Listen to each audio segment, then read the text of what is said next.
Okay, assalamu alaikum and good evening, ladies and gentlemen. Is everything fine at your end, Dr. Rabia? Assalamu alaikum wa rahmatullahi wa barakatuhu. Thank you, Dr. Kamal. Welcome, everybody. Good. Okay, so we can start, inshallah, since everything is fine at your end. Um, as usual, I would like to thank you, everybody, for participating in these workshops. And special thanks should go to your interaction, valuable interaction every time. Today's workshop, as you can see, is going to be about academic writing style and technique, especially grammar and academic writing. And it is going to be presented by Dr. Rabia Khatoon Khan. Dr. Rabia works at King Abdulaziz University as a language instructor. She has completed her BEd, TEFL, Diploma in TESOL, and IELTS trainers certifications. She has a master's degree in English language and linguistics. Currently, she is a PhD candidate, and her area of interest is language pedagogy. She also works with the Academic Writing Center as a writing consultant. Dr. Rabia has conducted talks, workshops, and poster presentations at several internal and international events since she is particularly committed to her professional development. At the English Language at the Academic Writing Center, Dr. Rabia presented on compare and contrast essays, argumentative essays, transitions and connections in academic writing, writing argumentative essays, IELTS preparation, academic writing task 1 and task 2, essay writing, structure and organization, and today she's going to present about grammar and writing techniques in academic writing. Enjoy it with Dr. Rabia. The floor is yours, Dr. Rabia. Thank you, everybody. Thank you so much for such an amazing introduction. So, right, let's jump into the session. I am so grateful to everybody who is with us today. Inshallah, we will learn something about the techniques and style used in academic writing. So, in today's session, like for as you can see, we have outline. First of all, we will know what is academic writing, why is it important. Then we'll move on what factors make academic writing, grammar and punctuation. Then we will discuss something about sentence structure. We will touch some of the vocabulary and aspects to avoid when writing. And then we will have some practice. Like today, I have planned 3 activities for you to look at and analyze and practice. So, what is academic writing style? So, I assume there are many students in the session, isn't it? So let's discuss what is academic writing style. So, like any other writing, academic writing style is basically related to the conventional writing style, where a writer presents and evaluates issues and the topics to give an objective point of view, a point of view that focuses on and informed by the proper research and reasoning rather than personal feelings and opinions. So, what we get away from this is academic writing is purely objective.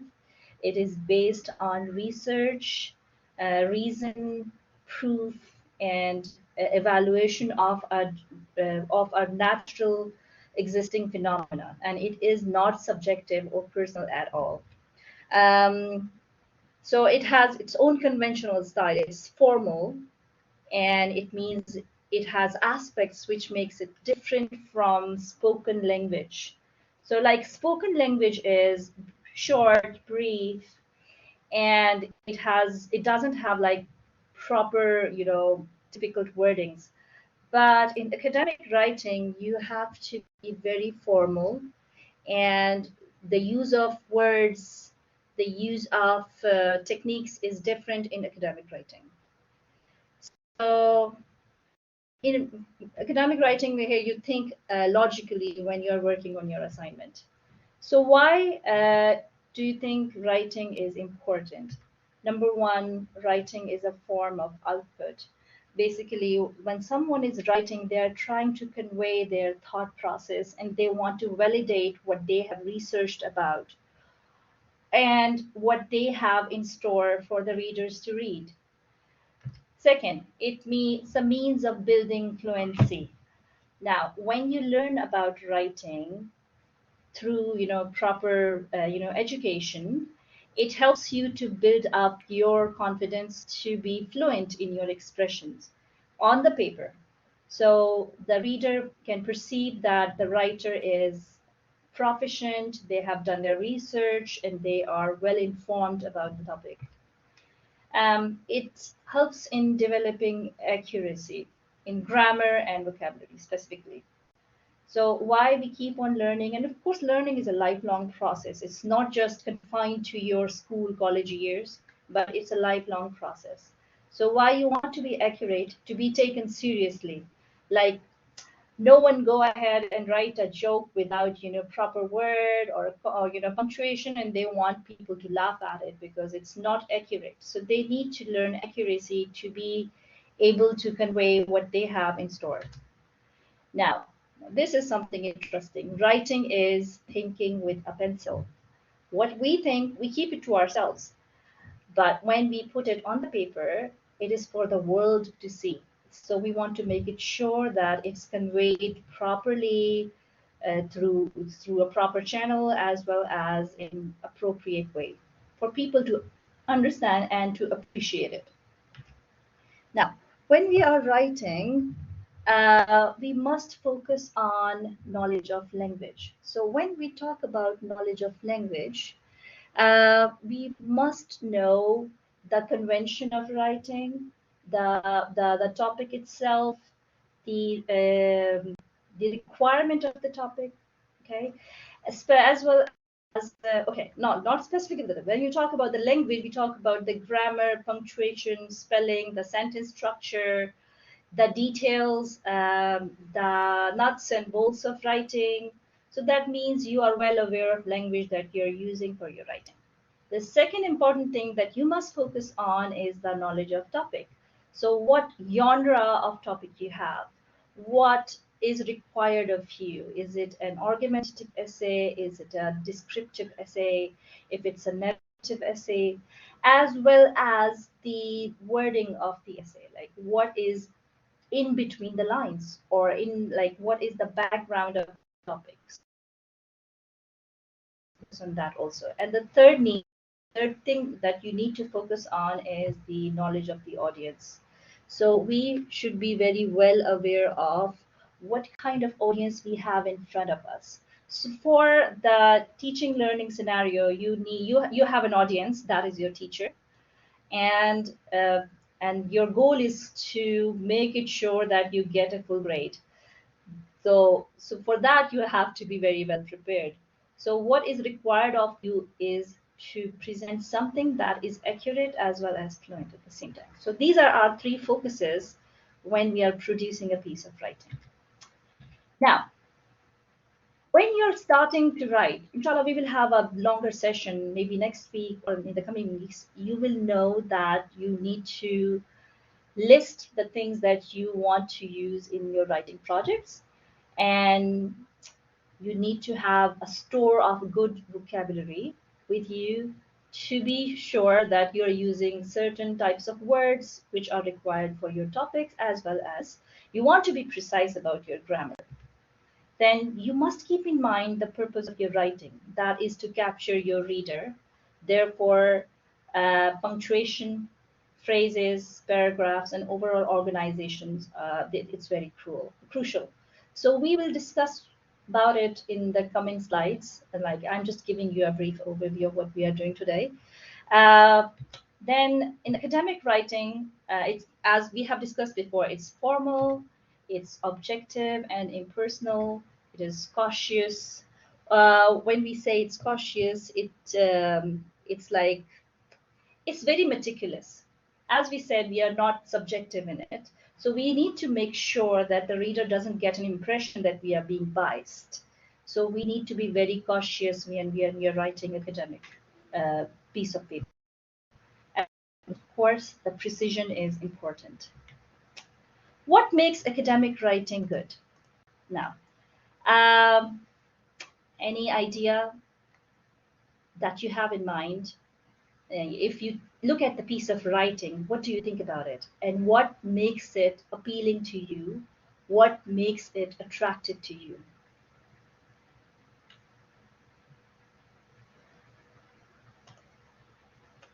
Cohesion. Thank you, Ms. Hadil. So they think that cohesion is very important in good writing. It should be clear, of course, absolutely.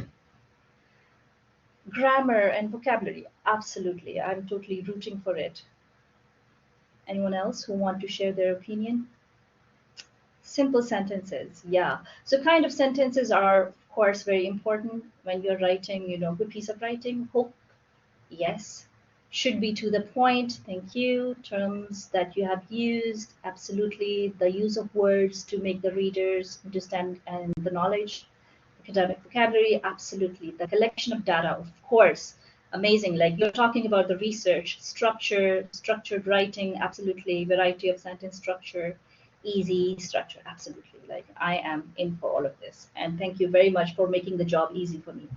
Now, when you have proper, coherent, precise, based on research content, your writing will impress anybody who is reading that.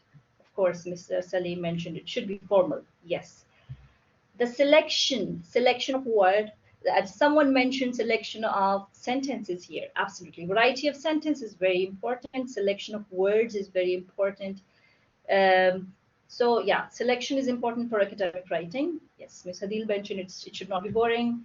Organization. See, I can see someone has mentioned in the comments the organization part. Yes, so it makes the writing good. And then the presentation. So in the presentation phase, you are looking for the selection of sentences, the paragraph construction, how you are going to put forward your introduction, how many paragraphs you are going to create, how you're going to segregate the paragraphs on the basis of the choices you have made. And what is your pattern of writing the conclusion? So this is the presentation style that you're choosing. Is it going to be boring? Is it going to be interesting? Like it depends upon the presentation, of course. And yes, all of the above mentioned comments, I am totally agreeing with all of you. So what should be done if we want to achieve all of this? So as someone mentioned, it should be formal. Do not write informal. Do not be chatty as we are chatting spoken style. Don't use contractions. Contractions are short forms or informal language slangs and dialects. Don't use that if you want to make your writing to be concise and readable. Get ideas from where? From where do you get ideas for your writing? Like I'm specifically asking for the students if we have any here. When you get a topic, where do you go? The internet. Absolutely. Internet is our best friend, by the way. I am in love with all the things that I can find. Of course, we have to be very selective and very meticulous about choosing what we are doing from the internet. Books, yes, Ragad. Authentic data, ebooks, own experience, absolutely. We go for our own experience as well, but we want to make it like more of an objective kind of experience. Google Scholar, all the new researches that has been done, absolutely. So this is what you do when you have a topic in hand. Absolutely amazing. So this is what is Chat GPT. Yeah, Chat GPT is an innovation, and of course, technology is always good if used properly. The more you read, the more you write, and yeah, from supervisor, yes of none. Now, one thing that I am 100% in agreement with is if you read more, you can be a better writer. You will be proficient because when you're reading other people's work, you get an idea what kind of writing is good, what kind of writing is not too good. So you will choose amongst the style and that suits you. So the good readers are good writers also. Um, Now, in this section, we will learn about grammar and punctuation. So when we learned about grammar, yes, Mr. Salim, academic reading leads to academic writing, absolutely. So when we look at grammar, we have verbs, number one. Then we have part of speech, verb, adjectives, adverbs. Then they are, we can sort it out in the section of vocabulary also. But subject verb agreement and tenses, right? Use of active and passive voice. And when we look at punctuation, we have apostrophe. Apostrophe is used when you want to show possession or you want to mark the contractions. But as we mentioned, we are not using contractions in academic writing. We have commas. Commas are used to break up parts of sentences and make it more easier to read. And its usage is often matter of judgment. Like if you find lost in a sentence, like don't use too many commas, but commas are there. Commas are our best friends, but don't overuse them. Then we have question mark. We can use it in the rhetorical questions. You know about full stop when you want to finish the sentence, as well as we can use full stop when we are doing the citations. Um, then we have colons. In academic writing, their main function is to introduce the list, or sometimes further information is listed. Then we have further linking related set statements. Semicolons are used to join statements where they could otherwise remain separate sentences. Then we use hyphens. It has many uses, but it is often used to link the words. So in academic writing, we use these punctuations. Specific. We don't use exclamation mark. Like it's not ideal to use exclamation mark unless it's a story where you want to put in the emotions. But if you're just writing a paper, or if you want to give a rhetorical question, you want to emphasize some emotion or feeling behind it, you can use an exclamation mark, but it's not suggested like otherwise. Now, when we talk about the grammar tense in academic writing, we use past tense to describe results which has already happened and it's finished. The actions or condition in a specific period of time in past. And we use present tense to discuss implications of the result, present conclusions, and the present, actions which are happening in present time period. Okay. When we talk about active and passive voice, there is no ban on using passive voice, right? Passive voice is actually very poetic, but we prefer using active voice in your writing because it helps you to craft shorter, more active and precise and clearer sentence. For example, we have a sample here. The nurse advises the patient. Now, it's a simple sentence, right? It doesn't have any turn, any twist. So it's making it more direct. But now if you compare it with the second sentence, like second example, that patient is advised by the nurse. Now, compare. The first one is more direct, it's clear, and it's simple. But the second one is, of course, it's not wrong. Um, it's not wrong, but I would prefer the active. What do you prefer, active or passive, from these two sentences? Any say in this? For me, I love to use active because I want to be clear. Like I like smooth sailing. I want my readers to understand what I'm trying to say. Active is more, yeah, everybody likes active. And of course, passive is not wrong. Yeah, the sentence gets clumsier and longer when we are using it in passive voice. Now, let's move on to the sentence structure. We have simple sentences, we have compound sentences, we use complex compound sentences and complex sentences. We have four types of sentences. Now, question. Do you want to stick to one kind of sentence? Or if you have an option, would you choose multiple kind of sentences in your paragraph? What would you recommend? Choosing same kind of sentences or multiple options? Okay, yes, I agree with all of you. Like if you do choose the multiple option, why would you do that? Like there must be a reason behind it that you are going for multiple sentence structure in your paragraphs. Why did you choose multiple? Like, thank you very much for answering. Now I'm asking you, like, why multiple? Why not just simple sentence? Like it's simple. Yes, Dima, it's more fun to the reader, absolutely, and it brings a variety. It brings a variety. It is easy to follow.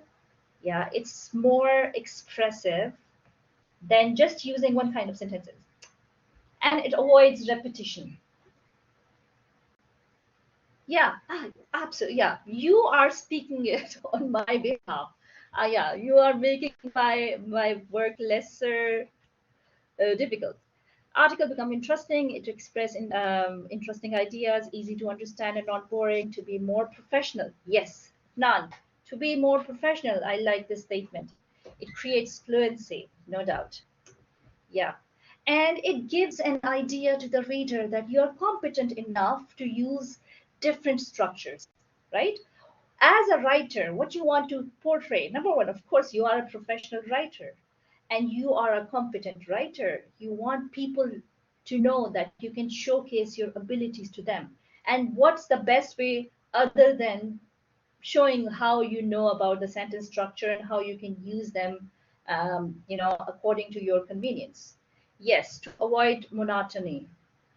Absolutely. So sentence, simple a sentence, as you can see, it's on the slide that they are independent clauses without conjunction, dependent clause to make it a simple sentence. But then when we have a compound sentence, we have two separate sentences which are connected by conjunction, but, and, for, not, still, so, and they constitute a compound sentence. Then we have complex sentences, which contains one independent clause and at least one dependent clause. And compound complex has uh, multiple independent clauses and at least one dependent clause. Now, what we want to do is we want to vary our sentences in the paragraph, as we were just discussing, to create fluency, to make it interesting, to avoid monotony. I'll show you a sample. Now, have a look at this paragraph, and I want you to read it and give your opinion how we can improve it, what's lacking in this.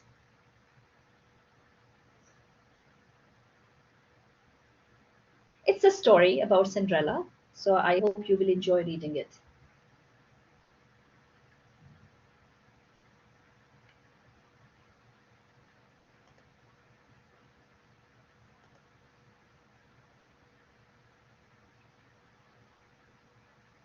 Now, wait, we want to be quick, okay? So, what have you got after reading this? What should be done to improve this? I mean, what is repeated here? Kind of structure. Is anything wrong with the structure? Hmm, grammar. Well, I think it's grammar. How about the sentence structure? No linking words. So many full stops. Yes, Raghav. Why do they have so many full stops? Because, see, there are too many simple sentences. Yeah, they're just using the simple structure of the sentence. Why? Like, of course, the grammar is fine. They are using the punctuation. The thing is, sentences are too simple. They could have used the variety of sentence. Now, this is inappropriate. So, what is appropriate then? There are other acceptable ways to do it. We can manipulate it with the use of different pronouns, use of different verbs, and conjunction words, uh, some adverbs and adjectives. But let's look at this sample, the other one that I just showed you. Cinderella was in awe as her fairy godmother showed up.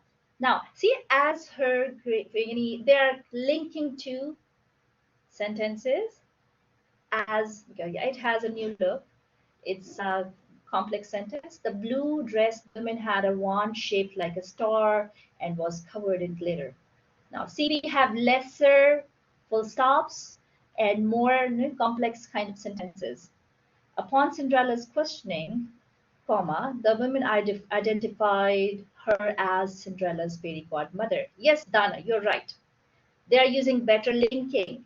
They're using, not simple sentences. Like they're using multiple kind of structures here. It has um, new look.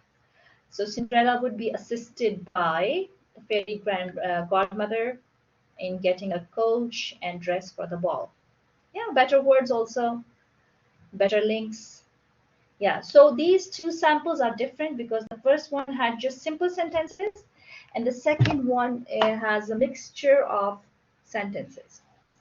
That makes it more interesting and more,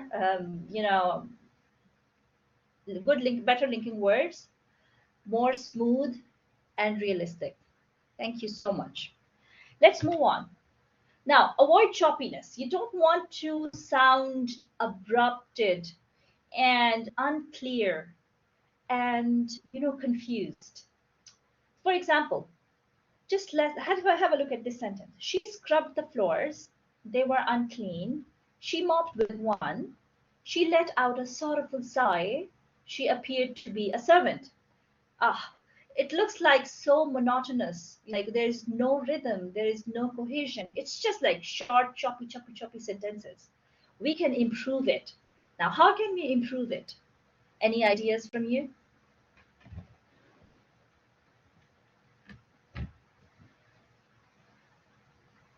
What kind of improvement you can make with the sentences written in front of you? Yes, use linking words, use the links, yeah. Conjunctions, absolutely. We can add some other punctuations like comma, add more details, yeah. hmm Yeah, they're using the pronoun again and again. So let's remodel it. Remodel it. You have changed the words. Someone mentioned change the vocabulary. We have used some practical phrases, more articulating words, paraphrase of the better words, words with rhymes, linking words, use. Uh, yeah, sure. See, we have changed it. Like a maid, she used the mop to clean the filthy floors. She let out a sorrowful sigh. Now we have reworded it and we have changed the sentence structure, and now it's more appropriate and more rhythmic, isn't it? Do you like the second one now? Yeah, it's a nice sentence, or two sentences of one. Okay, let's move on. Now, we don't want to repeat ourselves again and again. Like if we repeat ourselves in a piece of writing, what does it show about writer? If you're repeating the same words, what am I going to get from you? That means the writer is they lack ideas, they lack proper vocabulary, right? And they are not proficient writer. This is what I get from a writer who's repeating their words again and again. Now let's have a look. The stepsisters were jealous and envious. They are synonyms. Jealous and envious. Yeah, it's the other case if you want to increase the word count. We usually do that, but let's not be monotonous and repetitive. We can do instead, just we can choose one, jealous or envious. The sisters were jealous or the sisters were envious. That will be more appropriate for the writers, isn't it? Uh, just go for something that is just stick to the point, make it clearer. Don't spiral through the words. Be concise. This is what we want to be when we are writing something. The mystery lady was one who every eligible man at the ball prized. Now, of course, it's a correct sentence, but if we write it otherwise, it will be more accurate, more simple, and more concise. Every eligible man at the ball admired the mystery lady. Now, which one sounds poetic to you? The first sentence or the second sentence?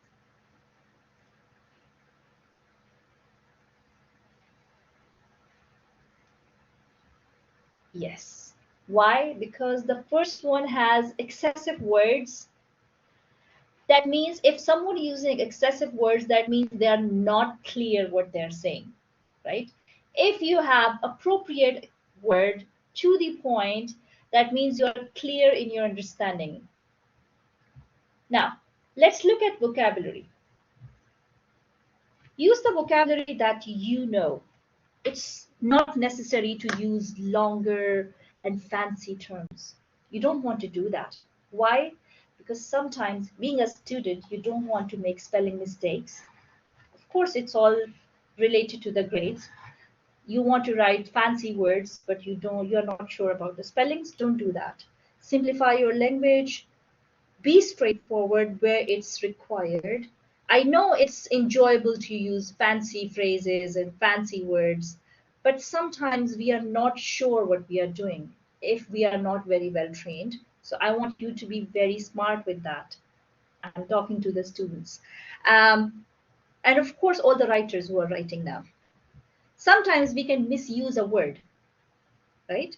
So that being said, you should accept, mediocre word choices, right? Sometimes when you're not sure, just use something that is acceptable and mediocre. You should work at expanding your vocabulary at the same time, right? Look up unfamiliar words and phrases in dictionary, online.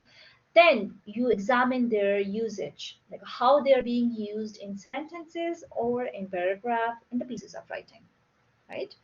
And once you're working on your vocabulary, try to make a list or maybe a note. You all of you must have a diary with you at home. So whenever you are reading something new, write it and then find out what is the real purpose of that word or a phrase. So, and sometimes, like once you're done with, understanding and the use and the meaning of the word, try to use it in your writing to know that you have practiced it. Like sometimes it happened, then we have learned something really fancy or something new, and you're not using it. Then, with the passage of time, you forget about it. So you eventually forget about the word and the use. That's why I want you to use it once you learn it. Keep your language formal, right? It should not be informal. We have discussed earlier. I'll give you an example. Don't say Cinderella was pleasant and good. She remained unaffected by her stepmother. Yes, absolutely. You can lose clarity. If your vocabulary is sophisticated, it loses the charm. Someone sent a message on WhatsApp and I blocked that person because the language they used was so superfluous, even though I knew what they were saying, but I it was annoying. Like you don't have to be, unnecessarily. Don't confuse your readers, please.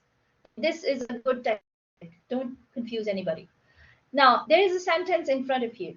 There's a sample. It's two sentences. Cinderella was pleasant and good. She remained unaffected by her stepmother. So, pleasant is a good word, of course, good is a good word, but we can choose something else. Maybe a more sophisticated word, maybe a replacement, maybe a synonym.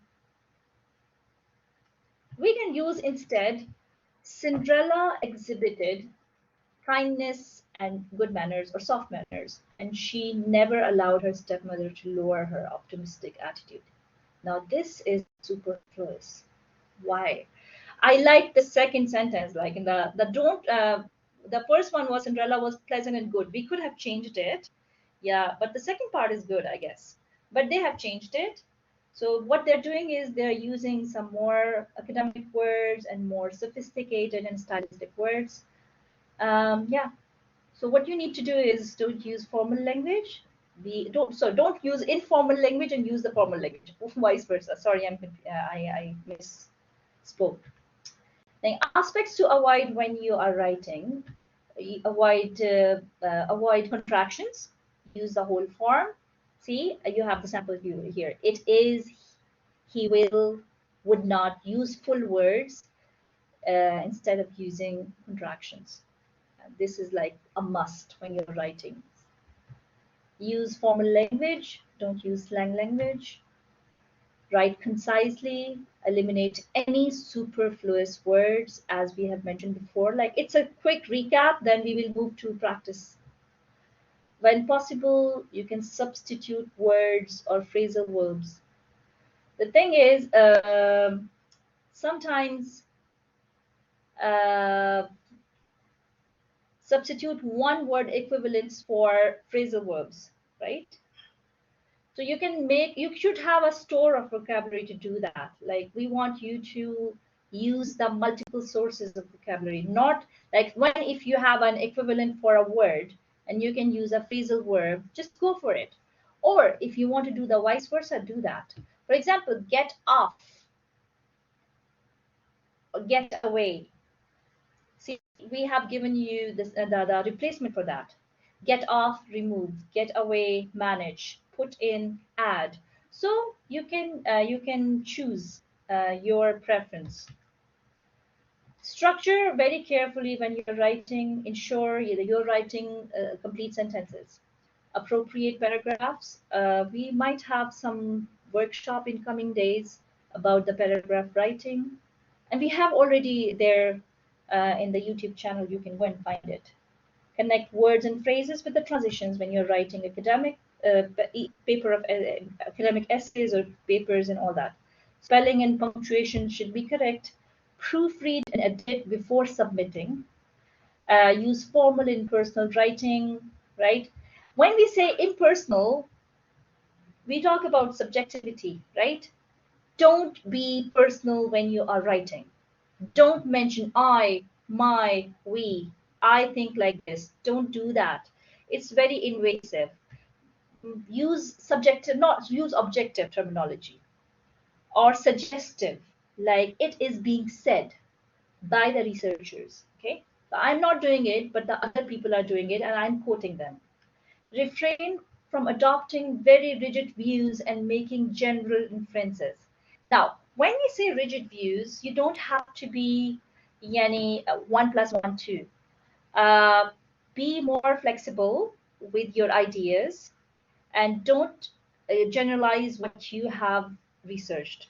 Don't generalize it. Make proper room for a debate, and the balanced view of the whole topic. It is always desirable to clarify the claims you make with some sort of hedging words, like the police were growing anxious since crime was rising quickly. Uh, and it should be like the police were becoming concerned about the sharp rise in the crime. Okay, so the first sentence is like more of a claim, and it is very, can I say, yeah, if it requires, if your topic says that give your opinion, like in IELTS we have a full question at the end, they want you to describe it and give it your opinion. So you can say, in my point of view, or I believe. Yeah, but be more suggestive rather than more rigid, and you can manipulate with the words. Uh to avoid identifying the doer, use passive verbs. Okay. Now, sometimes when you're not sure who has done the research or who has done this particular, field of study, you can just use a passive verbs like, for example, experiments have been done to describe the horrors of using cigarettes, right? So, what experiments we don't know, but you are mentioning to some unknown experiments.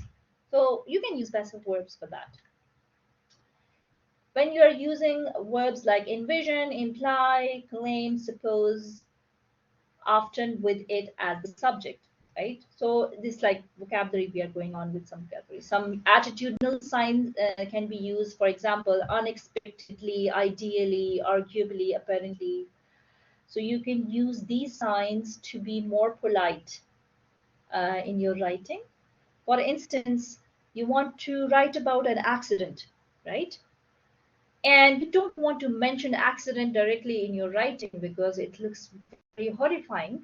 So you can use some words, let's say unexpectedly, unfortunately, right? So use the attitudinal signals to be more polite when you're writing. Employ verbs that soften your speech like would, could, may, might, something like this. Use qualifying adverbs like some, several, majority, a few, to avoid overgeneralization. So what we do is we don't say like 10 people said this or 11 researchers have this research. No, you can say several researchers or a number of researchers have done their research in this field. Okay, so it's the qualifying adverbs that can save you to be not over generalistic when you're writing. Now, let's look at some practice. Like we just have two practices, not too long. Here we will just stick ourselves to the vocabulary part. Replace the phrasal verbs in the sentences with more suitable verbs from the list. So you have five sentences here with five options to be filled in. I would like you to have a closer look and yeah, think about the answers and you can just type it in the chat box.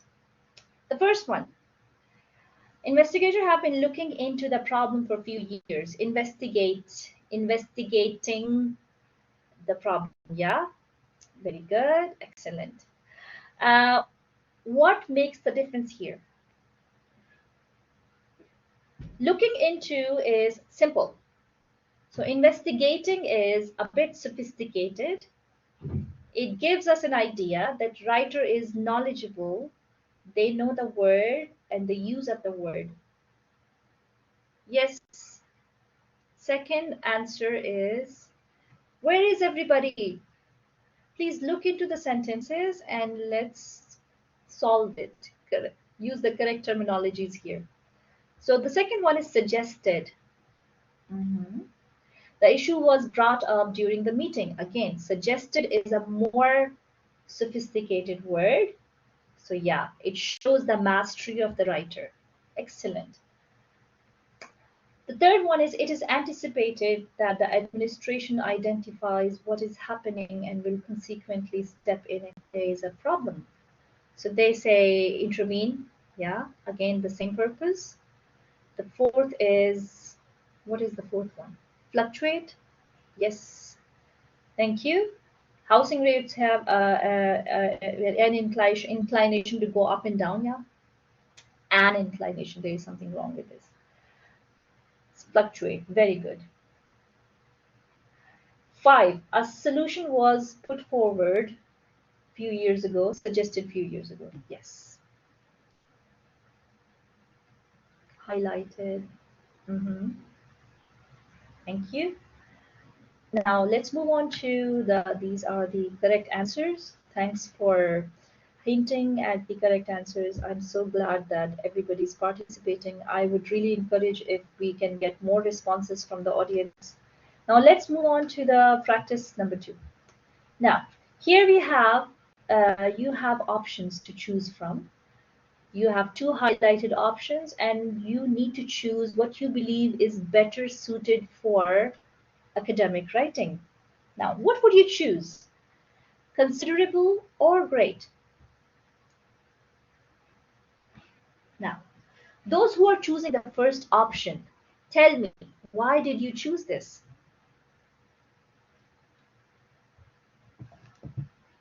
No. We are at first sample. So the first sample, people, you people have chosen considerable because Raghat said it's formal. Mr. Salim said it's academic. Yes, absolutely. That's why we chose considerable. Great is it's an easy word.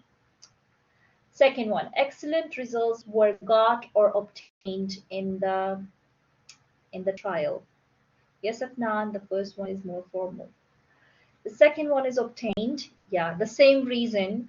We want to be formal, we want to be academic. That's why we chose obtained. The third one is lots of or numerous.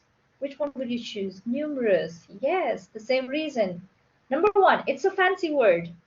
Number two, it's academic. Number three, it's formal, isn't it? Thank you. Next, encouraging. Good or encouraging? Yeah, encouraging. Same reason. Absolutely. The fourth sample, fourth sentence, which will you extremely or really? Yes, extremely. Perfect. Very good. And the last one is emerging or coming. Yes. See how easy it is. We can use it in the class, and it's kind of a awareness raising activity. You give it to your students, and you instantly, like, this is not something really difficult, so they will go back. If they don't know about the vocabulary, the meaning of the words, they can open the Google Translate and they can translate, or they can search in online the meaning, and they can choose in between. So this is known as awareness raising activity, when they're aware that which one is more suitable, even though nothing is wrong here, nothing is wrong with the simpler words, but they are being aware of more academic words. That's a good activity if you want to use it with your students, or you can practice it at home if you are a student. Now, these were the correct answers. So this was our practice number two. And when it comes to working on your style, there are three things to remember. Please remember that you need to empower yourself with knowledge. You need to be perfect in what you are doing, because it makes you more confident in how you are portraying yourself in front of the audience. Learn to punctuate, enhance your vocabulary, give yourself all the tools that are required for you to be a great writer. Mix it up. Avoid repetition of words and sentence structure. You should have a variety of flow when it comes to words and expressions, and the sentences, to make it more interesting. And write to express, not to impress. Above all, you need to write actively, clearly, concisely. Don't just write when it's needed, like you're getting ready for the exam or you're submitting an assignment. No, you must be consistent with your desire to learn writing. Like, it makes you more up to date and aware of things that are happening around you. And these are my resources. And thank you very much for joining us. I am so glad that we did it together, and it has been a wonderful experience for me to work with you. Thank you so much. MashaAllah, wonderful as usual, Dr. Khatoon, MashaAllah. Thank you very much for the very, very interesting workshop, very valuable workshop, and very useful as usual. And thank you all for your interaction. Well, special thanks should go to the very active audience today. عوض عايشة هند غدي أصال دور غدير وعد أفنان عبد الله محمد جوانا دكتور سليم أمجد هبة جنى دانا رياض رعد الزهراني هديل رعد العقبي أميمة هالة جبريل برادر أحمد جليل ديما نورة وزير رياض حنان رضا. ما شاء الله, you were great and you enriched the workshop with your interaction and participation. Here is the link for the evaluation if you are interested in getting your certificates. So please make sure that you complete the survey or the evaluation form correctly. Thank you, Doctor. Thank you, everybody who has YouTube channel for the participated, who recording. hasn't. Should I leave now? Thank you, Doctor. I'm leaving. Okay, take care. Ma salama. Thank you. You did a great job as usual. Goodbye and see you. Have a nice day. Amjad, you can send me an email. Anybody interested in the slides, yes, can send me an email